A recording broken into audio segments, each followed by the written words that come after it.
Assalamualaikum, selamat gini hari. Kembali bersama saya, Aoki Vera. Langsung aja hari ini gue nggak ngebahas tentang Dracikeas.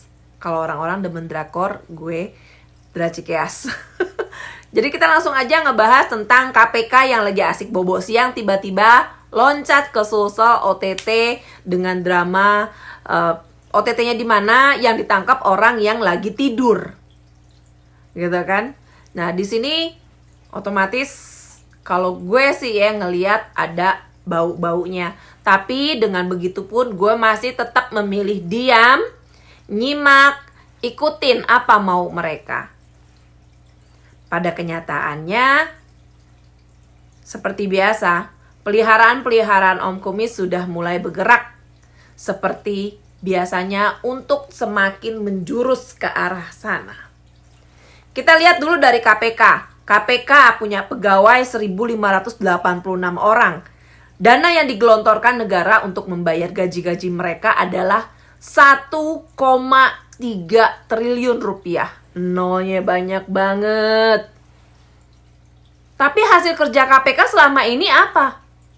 Masih ingat? Belum lama mereka kerahkan buzzer, teriak-teriak, dana Asabri, ini itu. Begitu yang ketangkap, yang nangkep siapa? Yang proses siapa? Kejaksaan Agung. KPK ngapain? Pura-pura buta, cong. Diem. Yang nangkep Kejaksaan Agung, yang ngeberesin Kejaksaan Agung. Gimana dong? Tiba-tiba lagi tidur siang, loncat ke Sulsel. Yang di depan mata aja Pemprov DKI nggak dicolek-colek sampai gini hari. Gue bingung kasusnya segitu banyak. Oke, kita lanjut ke yang lainnya. Siapa aja sih yang udah mulai? Said Didu. Saya mohon di sini kepada bapak-bapak kepolisian, orang tersebut setahu saya udah dilaporkan beberapa kali atas cuitan-cuitannya di Twitter. Tapi selalu saja setiap mau diperiksa lagi sakit. Besok aja. Hari ini nggak bisa. Karena PSBB atau apa. Selalu seperti itu. Tindak lanjut proses tentang cuitan-cuitan Said Didu yang sudah segitu banyak laporannya mana? Sampai saat ini, apakah sudah diproses? Kita belum pernah dengar jawabannya sampai saat ini loh. Begitu juga tentang Bambang Wijayanto, salah satu TGUPP-nya Pemprov DKI. Mungkin kalian perlu dengar penjelasan gajinya orang tersebut. Kita hitung gajinya si Bambang sebagai TGUPP di DKI. 41.220.000 rupiah. Dikalikan setahun ada 12 bulan ya. Sama dengan sekarang sudah 3 tahun. Dikali 3. Nih hasilnya. Gaji yang udah dia terima tuh segini.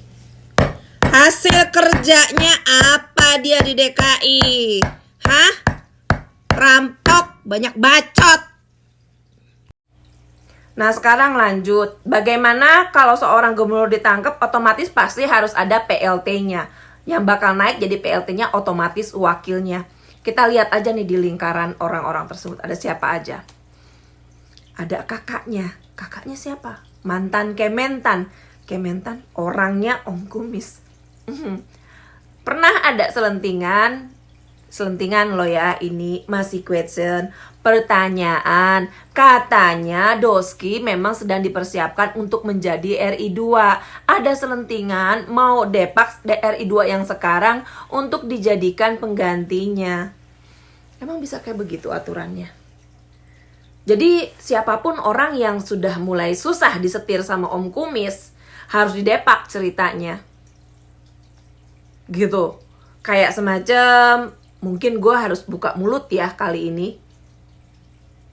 Orang yang menyutradarai agar BTP dipenjara, sutradaranya adalah Om Kumis. Sudah lama gue tahan yang satu ini. Dan sekarang ya karena Pak Gubernur agak sedikit strength di saat ada permintaan, taruh ini dong di sini, taruh ini dong di sini, taruh ini dong di sini. Pak Gub tidak bisa mengiyakan hal tersebut. Akhirnya mau nggak mau Pak Gubnya yang didepak keluar dengan drama OTT-nya di mana yang ditangkap orang yang lagi tidur. Terus siapa sih Edi ini yang katanya stafnya orang dekatnya Pak Nurdin? Jadi di sini gue jelasin aja, si Edi ini adalah memang stafnya Pak Nurdin saat dia masih menjadi bupati di Bantaeng. Kerjanya memang terkenal garcep, cepet, bagus, cuman nakal. Karena nakalnya ini akhirnya beliau pernah dinonjobkan. Nih si Edi nih ya, bukan beliau. Jadi si Edi nih pernah dinonjobkan sama Pak Gubernur. Karena memang kerjanya sebetulnya bagus, cuma nakal. Pak Gubernur yang gak mau ada hal-hal itu terjadi. Akhirnya orang itu dinonjobkan, gak dikasih kerjaan lagi. Selesai di situ cerita ya. Keep, masuk gudang gitu. Istilahnya udah gak kepake gitu kan. Kemudian sekarang Sulsel lagi banyak pembangunan, infrastruktur lagi digerakkan di mana-mana agar banyak kemudahan untuk masyarakat di Sulawesi Selatan. Ada sedikit kisah yang harus gue ceritakan sama kalian pada saat G20 di Jepang. Dan gue salah satu saksi mata pada saat itu. Pada saat G20, beberapa kepala daerah ada yang hadir untuk langsung presentase di depan para investor. Setiap provinsi ada beberapa provinsi yang hadir dan perwakilan dari provinsi tersebut. Ada gubernurnya, ada bupatinya, ada kalau Jawa Timur ada dari Pak Wagubnya. Semua presentase. Di saat presentase mereka rata-rata seperti biasa memakai penerjemah karena tidak menguasai bahasa Jepang. Memakai penerjemah. Nah, si yang dengerin nih, si investor nih pada dengerin, pada lihat gitu kan. Nah, di antara semua kepala daerah, perwakilan dari setiap provinsi ini, hanya Pak Nurdin lah satu-satunya orang yang presentase dengan bahasa Jepang dengan baik dan bagus. Karena beliau memang dulu sekolah di sini. Nah, yang harus kalian tahu bukan mengenai masalah bahasanya, tapi lihat apa reaksi dari para investor.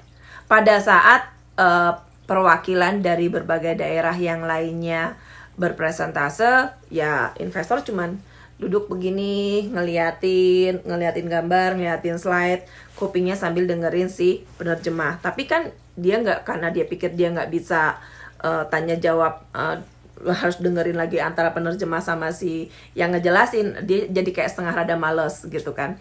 Tapi di saat Pak Nurdin yang memberikan presentase, itu investor langsung duduk begini, lihat ke depan, lihat yang ngejelasin, ngelihat Pak Nurdin, ngelihat slide-nya, dan dia dengar dengan seksama. Gue yang tadinya duduk paling belakang, berdiri, tepuk tangan pelan-pelan karena gak mau ngeganggu. Ya apa, sesuatu yang bagi gue good, kita harus applause gitu loh. Walaupun orang lain gak perlu tahu, pelan-pelan, biar gak keganggu. Itulah seseorang yang mau belajar untuk menunjang sesuatu yang bisa menunjang untuk pekerjaannya. Akhirnya apa? Banyak investor yang masuk ke Sulsel dan infrastruktur sedang banyak digerakkan sekarang di Sulsel. Nah, lagi banyak-banyaknya kerjaan seperti ini, orang yang kerjaannya garcep walaupun nakal, akhirnya mau gak mau ditarik lagi dengan harapan orang yang seharusnya pernah dinonjobkan kemudian dikasih kesempatan lagi sekali lagi. Seharusnya dia sudah insaf, seharusnya dia paham, oh iya gue pernah dinonjobkan, sekarang gue dikasih kepercayaan lagi, berarti gue harus berbuat lebih baik lagi, bekerja dengan lebih baik lagi. Bukan malah ikut-ikutan bermain sandiwara bersama Om Kumis. Tapi ya di sini kita juga nggak usah heran sih. Siapa sih yang dulu di saat ada orang yang jadi menteri, dia bilang usulkan untuk dipecat. Setelah dipecat, usulkan untuk jadi DKI 1, jadi DKI 1. Kumpulin tim sesnya, pasukan-pasukan orang sakit hati lagi. Siapa aja di situ? Ada abangnya tersangka kasus korupsi reklamasi.